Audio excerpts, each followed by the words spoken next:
బాబు వెనక సార్ మేడమా కనబడతలేరా? Okay. Yeah, first of all ఉదయం నుంచి కూడా ఎంతో ఓపికగా జరుగుతున్న విషయాలను ప్రజలకు తెలియజేయడానికి గత 12 గంటల నుంచి కష్టపడ్డ మా జర్నలిస్టులకు, కెమెరామెన్లకు హృదయపూర్వకంగా ధన్యవాదాలు. చాలా కష్టపడ్డారు. మీరు కూడా అటు బంజారా హిల్స్లో ఇక్కడ మీకు కూడా అన్నం లేకపోయినా ఛాయ్ లేకపోయినా 12 గంటల నుంచి నాన్ స్టాప్గా కష్టపడ్డ మా పోలీస్ సిబ్బందికి, బీఆర్ఎస్ కుటుంబ సభ్యులకు, అదేవిధంగా ముఖ్యంగా జర్నలిస్టులకు అందరికీ ధన్యవాదాలు. అయితే ఈరోజు రాష్ట్రంలో చూస్తే రేవంత్ రెడ్డి మార్పు మార్పు మార్పు అన్నాడు. ఆయన తెచ్చిన మార్పు ఉందంటే ఈ రాష్ట్రంలో నిర్బంధాలు, అక్రమ అరెస్టులు, రాజ్యాంగ ఉల్లంఘనలు తప్ప ఆయన తెచ్చిన మార్పు అయితే లేదు. ఏ నిరుద్యోగ యువతకైతే మాట ఇచ్చారో ఆ నిరుద్యోగ యువతను అదే అశోక్ నగర్లో వీపులు కమిలిపోయేటట్టు కొట్టారు. గిరిజనులకు ఏ గొప్ప గొప్ప మాటలు చెప్పినరో అర్ధరాత్రి పూట ఆ గిరిజనుల మీద దాడి చేసి ఈరోజు కూడా ఆ గిరిజనులందరినీ కూడా జైళ్లలో నిర్బంధించారు. అంటే రేవంత్ పాలన ఆనాటి ఇందిరమ్మ రాజ్యంలోని ఎమర్జెన్సీ పాలనను ఇవాళ తలపిస్తూ ఉంది. ఎవరు కూడా పోలీసులతో రాజ్యమేలిన ఏ ప్రభుత్వం కూడా ముందుపడలేదు. పోలీసులను అతిగా ప్రయోగించిన ఏ ప్రభుత్వాన్ని కూడా ప్రజలు సహించలేదు. ఇందిరమ్మ లాంటి వాళ్ళను సైతం కూకటి వేళ్లతో పెకిలించిన దేశం ఈ భారతదేశం. ఇవాళ రేవంత్ రెడ్డి కూడా పోలీసులు అడ్డం పెట్టుకొని ప్రతిపక్షాల గొంతు నొక్కాలని, ప్రశ్నించే గొంతు నొక్కాలని ఇవాళ రేవంత్ రెడ్డి గారు ప్రయత్నం చేస్తూ ఉన్నారు. ఇవాళ పోలీస్ స్టేషన్లన్నీ కూడా కాంగ్రెస్ పార్టీ ఆఫీసులుగా మారిపోయినాయి. ఎఫ్ఐఆర్లు పోలీస్ స్టేషన్లలో తయారైతలేవు, గాంధీ భవన్లో ఎఫ్ఐఆర్లు తయారైతా ఉన్నాయి. ఏ సెక్షన్లు పెట్టాలనో, ఎవరిని అరెస్టు చేయాలో గాంధీ భవన్ నుంచి, కాంగ్రెస్ పార్టీ కార్యాలయం నుంచి ఇవాళ ఆదేశాలు ఇస్తున్నటువంటి పరిస్థితి ఉన్నది. పోలీసు ఉన్నతాధికారులు కూడా ఇవాళ ఒక విషయం ఆలోచించుకోవాలి. మీరు రేవంత్ రెడ్డి ఏం శాశ్వతం కాదు. ఈయన ఇవాళ ఉంటాడు, రేపు పోతాడు. రేపు మళ్ళీ బీఆర్ఎస్ ప్రభుత్వం రావచ్చు, ఇంకో ప్రభుత్వం రావచ్చు. కానీ పోలీసులు ఒక విషయం గుర్తుపెట్టుకోవాలి, రాజ్యాంగానికి లోబడి, చట్టానికి లోబడి పనిచేయాలి తప్ప రేవంత్ రెడ్డి ఆదేశాలతో మీరు పనిచేస్తే రేపు మీరు ఇబ్బంది పడతారు. చట్టం శాశ్వతంగా ఉంటుంది, రాజ్యాంగం శాశ్వతంగా ఉంటుంది తప్ప రేవంత్ రెడ్డి ఏం శాశ్వతంగా ఉండడు. ఆయన ఇష్టం వచ్చినట్టు ఒక సైకోలాగా ఇవాళ రేవంత్ రెడ్డి వివరిస్తూ ఉన్నాడు. ఒక శాడిస్టిక్ ప్రెషర్లో రేవంత్ రెడ్డి గారు ఉన్నారు. అంటే ఆయన ఒక పగ, ప్రతీకారంతో ఆయన పనిచేస్తూ ఉన్నాడు. ఇవాళ రేవంత్ రెడ్డి గారు ఒకటే విషయం ఆలోచించుకోవాలి. ఆయన ఏదో ప్రతిపక్షంపై పగబెట్టి గౌరవ ఎమ్మెల్యేలను, ప్రతిపక్ష నాయకులను నోటికొచ్చినట్టు మాట్లాడుతూ ఉన్నాడు. ఆయనలో ఒక శాడిస్టిక్ ప్రెషర్ ఉన్నది. అంటే గతంలో మరి ఏ రకంగా అయితే ఇవాళ కాంగ్రెస్ పాలన ఉందో ఈరోజు మళ్ళీ అదే రకంగా అంటే బీఆర్ఎస్ కార్యకర్తల్ని, ఎమ్మెల్యేలని అరెస్ట్ చేయాలి, ఇబ్బంది పెట్టాలి అనే ఒక పగతో, ప్రతీకారంతో రేవంత్ రెడ్డి పనిచేస్తున్నట్టు కనబడతా ఉంది. నీ ఏడాది పాలనలో కేసీఆర్ గారు కట్టించిన ఫ్లైఓవర్లకు ఇనాగరేషన్లు చేసినావు, కేసీఆర్ గారు కట్టించినటువంటి ఎస్టీపీలను ఇనాగరేషన్ చేస్తున్నావు, కేసీఆర్ గారు కట్టించిన కాలోజీ క్షేత్రాన్ని ఇనాగరేషన్ చేసినావు తప్ప అసలు నీ ఏడాది పాలనలో ఒక ఇల్లు కట్టినవా? నీ ఏడాది పాలనలో ఒక పాలసీ తెచ్చినవా? నువ్వు చేసిన ఒక్క మంచి పని ఉందా? నువ్వు ఒకవైపు ఏమో ప్రజాపాలన అంటున్నావు. ప్రజాపాలన కాదు, ఈ రాష్ట్రంలో రాక్షస పాలన నడుస్తూ ఉంది. ఎక్కడ ప్రజాపాలన ఉంది? ప్రజాస్వామ్యము, ప్రశ్నించే హక్కు ఇస్తాం, 7వ గ్యారంటీగా ఇస్తున్నాను. నీ 7వ గ్యారంటీ ఏమన్నా ఉంది అంటే ఈ రాష్ట్రంలో అక్రమ అరెస్టులు తప్ప 7వ గ్యారంటీ ఏమీ అమలైతలేదు.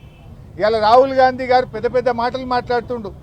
నన్ను ఎందుకు పోనీయరు అని చెప్పి మొన్న ఈ మధ్య నేను ప్రతిపక్ష నాయకుడిని, నన్ను ఏ రకంగా అరెస్ట్ చేస్తారు అని రాహుల్ గాంధీ గారు మాట్లాడుతున్నారు. నేను అడుగుతున్న రాహుల్ గాంధీ గారు, ముందు నీ ముఖ్యమంత్రిని అడుగు.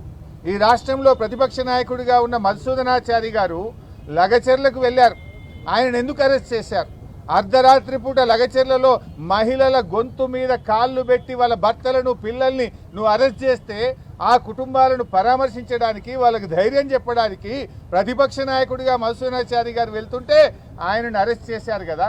ప్రజా సంఘాలు POW సంధ్య గారు వారి సభ్యులందరినీ కూడా నడి రోడ్డు మీద బట్టలు చింపి వాళ్ళు అరెస్ట్ చేశారు కదా. అసలు ప్రజాస్వామ్యం ఎక్కడుంది? రాహుల్ గాంధీ గారు రాజ్యాంగం గురించి ప్రజాస్వామ్యం గురించి మాట్లాడాలంటే ముందు మీరు రేవంత్ రెడ్డిని చక్కగా చేయి, ఆయనకు ఆదేశాలు ఇయ్యి, లేదా ఆయన నీకు వినకపోతే ఆయనను తొలగించు. ఇలా అర్థమవుతుంది, రేవంత్ రెడ్డి ఫ్రస్ట్రేషన్ కూడా అర్థమవుతుంది. ఢిల్లీకి పోతే రాహుల్ గాంధీ అపాయింట్మెంట్ దొరకలేదు. ఈ మధ్య 5 ట్రిప్పులు 6 ట్రిప్పులు కొట్టినా ఢిల్లీలో రాహుల్ గాంధీ అపాయింట్మెంట్ దొరకలేదు. ఎవడు కుర్చీ గుంజుకుంటాడో అనేటువంటి ఫ్రస్ట్రేషన్లో ఉంది. మంత్రులు ఎవరు ఆయన మాటింటున్నటువంటి పరిస్థితి లేదు. అంతా ఆగమాగం.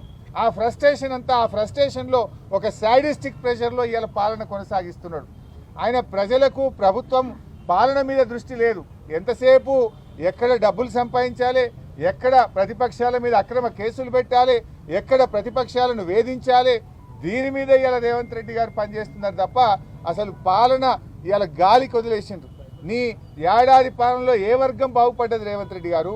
మహిళలకు నువ్వేమన్నా చేసినవా? మహిళలకు 1,00,000 కోట్ల వడ్డీలను రుణం అన్నావు, అది బోగస్. కేసీఆర్ గారు ఇచ్చిన 5 లక్షల రూపాయలకే వడ్డీ లేని రుణం ఈరోజు ఈ రాష్ట్రంలో వర్తిస్తుంది. నీ 1,00,000 కోట్ల వడ్డీ లేని రుణం బోగస్. మహిళలకు నువ్వు చెప్పినటువంటి మహాలక్ష్మి బోగస్. ఇవాళ రేవంత్ రెడ్డి అంటున్నాడు మంచి సలహాలు ఇవ్వండి, సూచనలు ఇవ్వండి అని. మేము చాలా సలహాలు ఇస్తున్నాం, మేమేం నీ పాలనను అడ్డుకుంటలేం కదా. నువ్వు 100 రోజుల్లో 6 గ్యారెంటీలు అమలు చేస్తా అని బాండ్ పేపర్ మీద నువ్వు ఒక దిక్కు, బట్టి విక్రమార్కో దిక్కు సంతకం పెట్టి కాళ్ళు ఏళ్ళు పట్టుకొని ఓట్లు వేయించుకున్నారు. 100 రోజులు కాదు, నీ పాలనకు 365 రోజులైంది. నీ 6 గ్యారెంటీలు అమలు చేయమని అడుగుతున్నాం. ఇది తప్ప? నువ్వు రైతులకు వరంగల్లో డిక్లరేషన్ ఇచ్చి 9 హామీలు రైతు డిక్లరేషన్లో వరంగల్లో చెప్పావు. 9 హామీల్లో ఒక్క హామీ అమలు కాలేదు, అది అమలు చేయమని చెప్పాం. ఇది తప్ప? ఇది సూచన కాదా? మేమేమంటున్నాం, నువ్వు చెప్పిన 15,000 రైతు బంధు ఈ రేవంత్ రెడ్డి, నువ్వు 2 సార్లు కాదు 3 సార్లు రైతు బంధు ఇవ్వమని ఆ రోజు కేసీఆర్ని అడిగినావు. 3 సార్లు రైతు బంధు రేవంత్ రెడ్డి అన్నాం. ఇదేమన్నా నిన్ను అడ్డుకుంటున్నామా? నువ్వు అడిగిన మాటలే నీకు యాద్ చేస్తున్నాం, నువ్వు చెప్పిన మాటలే నీకు గుర్తు చేస్తున్నాం. అవ్వా తాతలకు 4,000 పింఛన్ ఇస్తా, ఇందిరమ్మ రాజ్యం వస్తుంది అన్నావు. 4,000 పింఛన్ ఎప్పుడు ఇస్తావు రేవంత్ రెడ్డి గారు అని నేను గుర్తు చేస్తా ఉన్నాం. ఇది తప్ప? అరే మూసీలో పేదల ఇండ్లు కూలగొట్టకు, హైడ్రా పేరిట గరీబోళ్ళ ఇండ్లు కూలగొట్టకు రేవంత్ రెడ్డి అన్నాం. ఇది సూచన కాదా? మూసీ మీద అఖిలపక్షం పిలువు, మేము వచ్చి మీకు సూచనలు ఇవ్వడానికి రెడీగా ఉన్నామని చెప్పినాం. అఖిలపక్షం పిలిచే ముఖం నీకు లేకపోయే, నువ్వు అఖిలపక్షం పిలవకపోతివి. ఇది సూచన కాదా? సూచనలు తీసుకునే సోయి నీకు లేదు, ఆ విజ్ఞత నీకు లేదు. ముఖ్యమంత్రిగా నువ్వు బిహేవ్ చేయడం లేదు. ఒక గల్లీ నాయకుడిలాగా, ఒక ముఠా నాయకుడిలాగా, ఒక ఫ్రాక్షనిస్ట్ లాగా, ఒక కక్షతో పగతో ప్రతిపక్షాల మీద నువ్వు వ్యవహరిస్తూ ఉన్నావు. కాంగ్రెస్ ఇలా ఏమైంది? చట్టం కాంగ్రెస్ పార్టీ చుట్టమైపోయింది రాష్ట్రంలో. చట్టాన్ని విచ్చలవిడిగా నీ యొక్క దానికోసం వాడుకుంటున్నావు. ఇవాళ మమ్మల్ని పోలీస్ స్టేషన్ తెచ్చినావు. ఇక్కడ బాధ కానిస్టేబుల్ కానీ ఇక్కడ అందరూ బాధపడుతున్నారు. ఏమంటున్నారు హోంగార్డులు? నేను అధికారంలో వస్తే 3 నెలల్లో హోంగార్డులను పర్మనెంట్ చేస్తా, రెగ్యులరైజ్ చేస్తా అన్నావు. సార్ हमारे तरफ पलट के भी नहीं देख रहा रेवंत रेड्डी, जब तो बोला 3 महीने में रेगुलराइज करते बोल के बोला, लेकिन हमारे तरफ पलट के भी नहीं देख रहा रेवंत रेड्डी అని హోంగార్డులు వాపోతా ఉన్నారు. మా కానిస్టేబుళ్లకు రావాల్సిన 4 సరెండర్ లీవ్ పైసలు పెండింగ్లో ఉన్నాయి.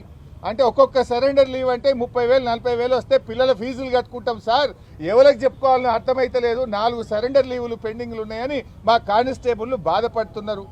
ఇవాళ పోలీసులకు రావాల్సిన టీఏ ట్రావెలింగ్ అలవెన్స్ కేసీఆర్ గారు 15 రోజులు ఇస్తే నువ్వు 7 రోజులకు తగ్గించినావు. ఆ టీఏ పైసలు కూడా 7 నెలల నుంచి టీఏ పైసలు వస్తలేవు సార్, మా కిస్తీలు కట్టుకోలేకపోతున్నాం, ఈఎంఐలు కట్టుకోలేకపోతున్నామని పోలీస్ కానిస్టేబుళ్లు, పోలీస్ సిబ్బంది బాధపడుతున్నారు. కేసీఆర్ గారు ఉండగా పోలీస్ స్టేషన్కు 75,000 రూపాయలు నెల నెలా ఇచ్చిండు. స్టేషన్ అలవెన్స్ ఇస్తే నువ్వు వచ్చినాక స్టేషన్ అలవెన్స్ బంద్ అయింది. కాగితాలకు ప్రింటర్లకు కూడా గోస ఉన్నది. సీసీ కెమెరాలు పనిచేయకపోతే రిపేర్ చేసే దిక్కు లేదని పోలీసు వాళ్ళు బాధపడుతున్నారు. ఎవరిని ఉద్ధరించినావు నువ్వు? పోలీస్ స్టేషన్కి వస్తే కూడా ప్రజలు ప్రతిపక్షానికి బాధలు చెప్పుకునే పరిస్థితి వచ్చింది. రైతుల దగ్గరికి పోతే మద్దతు ధర లేదు, పత్తిని మద్దతు ధరకు కొనే దిక్కు లేదు, నువ్వు చెప్పిన బోనస్ రాదు, రైతు రుణమాఫీ రాదు, రైతు బంధు పడకపాయే, అవ్వాతాతలకు 2 నెలల పింఛన్ ఎగ్గొట్టివి, కష్టాలు తప్ప నీ పాలనలో చేసింది ఏంది? అసలు నువ్వు ఎప్పుడన్నా ఒక్కరోజన్నా శాసనసభలో మమ్మల్ని మాట్లాడించినవా? ఇవాళ ఒక మంచి సూచనలు ఇస్తామంటే వినే ఓపిక ఉన్నదా? నేను రేవంత్ రెడ్డిని అడుగుతున్నా, నువ్వు ఏడాదిగా ఎన్నో ఉపన్యాసాలు చేసినావు. ఏ ఉపన్యాసంలోనైనా కేసీఆర్ పేరెత్తకుండా నువ్వు స్పీచ్ ఇచ్చినావే? ఒక ముఖ్యమంత్రిగా ప్రజల గురించో, ఒక పాలసీ గురించో, ఒక అభివృద్ధి గురించో ఎప్పుడన్నా మాట్లాడినావా?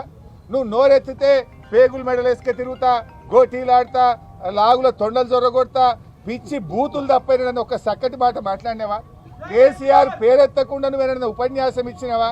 నీ నిద్రల కళలు కూడా నీ కేసీఆర్ కనబడుతున్నాడు. నువ్వు ఒక ముఖ్యమంత్రిగా మర్యాదగా మాట్లాడితే, పాలసీ గురించి మాట్లాడితే, నువ్వు పద్ధతిగా వ్యవహరిస్తే ప్రతిపక్షంగా మేము నిర్మాణాత్మక పాత్ర పోషిస్తాం. ఇవాళ మా కౌశిక్ రెడ్డి గారిని ఎందుకు అరెస్ట్ చేసినావు? ఉదయం 9 గంటలకు మమ్మల్ని అరెస్ట్ చేశారు. ఇప్పుడు రాత్రి 9 అవుతుంది. 12 గంటలు మమ్మల్ని ఇవాళ పోలీస్ స్టేషన్లో పెట్టారు. కౌశిక్ రెడ్డి గారిని ఎందుకు మీరు బెయిల్ ఇవ్వట్లేదు? ఇలా కౌశిక్ రెడ్డి గారి మీద మీరు పెట్టిన కేసులే అక్రమ కేసులు. పోలీస్ స్టేషన్ ఏమన్నా ప్రైవేట్ ప్రాపర్టీయా? పోలీస్ స్టేషన్కు ప్రజలు ఎవరైనా వెళ్ళొచ్చు, అది పబ్లిక్ ప్రాపర్టీ. పోలీస్ స్టేషన్కు అపాయింట్మెంట్తో కంప్లైంట్ ఇవ్వడానికి కౌశిక్ రెడ్డి పోతే ట్రెస్ పాసింగ్ కేసు కౌశిక్ రెడ్డి గారి మీద పెట్టారు. అది పోలీస్ స్టేషన్లో ట్రెస్ పాసింగ్ ఉంటుందా? Is it a private property? I'm asking the police. అంటే ఆ రకంగా అక్రమ కేసు పెట్టారు. ఉదయం ఇంట్లో చెరబడి తలుపులు పగలగొట్టి కుటుంబ సభ్యులను కూడా భయభ్రాంతులకు గురి చేసి మా కౌశిక్ రెడ్డి గారిని అరెస్ట్ చేశారు. మరి కౌశిక్ రెడ్డిని అరెస్ట్ చేస్తే 12 గంటల నుంచి ఎందుకు బెయిల్ ఇవ్వరు?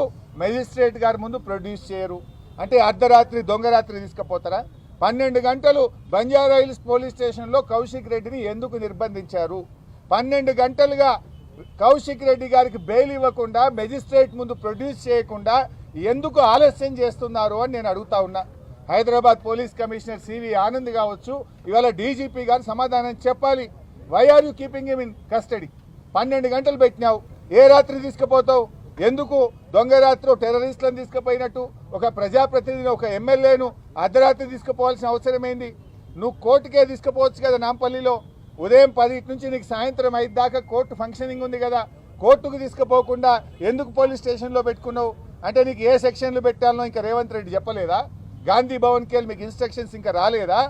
ఈ రాత్రిపూట దొంగ సెక్షన్లు ఇంకెన్ని మార్చడానికి కుట్రలు చేస్తున్నారా? ఏందో ఎఫ్ఐఆర్లు మారుస్తారా మీరు? ఇది ఎక్కడి న్యాయం అని మేము అడుగుతా ఉన్నాం. 12 గంటల టైం సరిపోదా? మీరు వారిని మెజిస్ట్రేట్ ముందు ప్రొడ్యూస్ చేయడానికి 12 గంటల సమయం మీకు సరిపోవడం లేదా అని అడుగుతా ఉన్నా. అంటే మొత్తంగా ఈ ప్రజాపాలన అంతా కూడా రాక్షస పాలన, పోలీస్ పాలన, పీడిత పాలనగా నీ పాలన కొనసాగుతూ ఉంది. ఇప్పటికైనా బేషరతుగా ఇవాళ రాష్ట్ర వ్యాప్తంగా కూడా వందలాది వేలాది మంది బీఆర్ఎస్ కార్యకర్తల్ని అనేక పోలీస్ స్టేషన్లలో అరెస్ట్ చేసి పోలీస్ స్టేషన్లో ఇంకా కూడా పెట్టుకున్నారు. మహిళల్ని కూడా పెట్టుకున్నారు. మహిళా ప్రజాప్రతినిధుల్ని కూడా పోలీస్ స్టేషన్లో పెట్టి ఇబ్బంది పెడతా ఉన్నారు. బేషరతుగా రాష్ట్ర వ్యాప్తంగా ఎక్కడెక్కడైతే మా బీఆర్ఎస్ కార్యకర్తల్ని, నాయకులను అరెస్ట్ చేశారో వాళ్ళందరినీ వెంటనే విడుదల చేయాలని చెప్పి కూడా బీఆర్ఎస్ పార్టీ తరఫున మేము డిమాండ్ చేస్తూ ఉన్నాం. అదేవిధంగా కౌశిక్ రెడ్డి గారిని కూడా అన్నీ కూడా బెయిలబుల్ సెక్షన్స్ ఉన్నాయి కనుక పోలీస్ స్టేషన్లోనే బెయిల్ ఇచ్చి బేషరతుగా కౌశిక్ రెడ్డి గారిని విడుదల చేయాలని కూడా బీఆర్ఎస్ పార్టీ డిమాండ్ చేస్తూ ఉంది. పోలీసులు కూడా చట్టానికి లోబడి పనిచేయాలి తప్ప రేవంత్ రెడ్డి ఇచ్చే మాటలకు కాదు, మీరు రాజ్యాంగానికి, చట్టానికి లోబడి పనిచేయాలని చెప్పి పోలీస్ అధికారులందరినీ కూడా మేము కోరుకుంటా ఉన్నాం. Thank you.